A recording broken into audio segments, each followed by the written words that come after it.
Assalamualaikum warahmatullahi wabarakatuh. Lahung dipayung, mangga orang panjatkan puji sareng syukur ke Allah Subhanahu wa taala. Anu mana masihan hidayah sareng inayah ka urang sadaya. Janten urang sadaya desa kempeli poe ieu dina kayaan sehat walafiat. Alhamdulillah.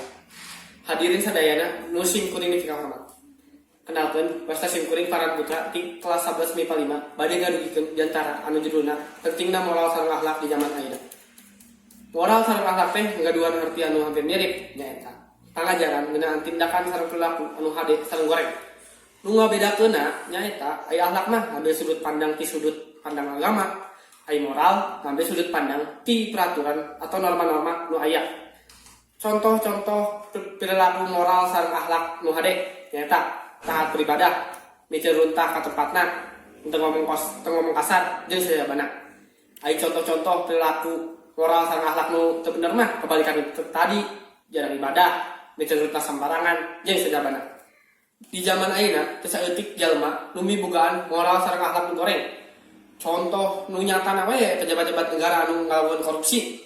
Ieu jelas-jelas ngalanggar norma nu aya. Jadi eta pejabat bisa we sebut amoral, henteu bermoral atau akhlakna goreng. Kusabab ngalanggar peraturan nu aya.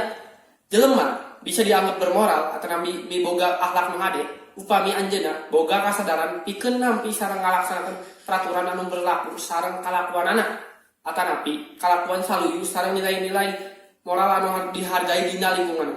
Kusabab kitu, moral sareng akhlak teh dianggap penting di zaman ayeuna. Di zaman teknologi nu serba canggih ieu, jelema dituntut boga otak nu pintar tapi oge kudu bermoral. Ku kituna urang sebagai generasi penerus bangsa kudu numbuhkeun moral-moral anu hade atau napi akhlak nu hade. Rupina cekap sakitu we nu tiasa kapihatur. Salinten buah salinten dibawa ka parapatan. Hapunten abi hapunten bila aya kalebatan. Wassalamualaikum warahmatullahi wabarakatuh.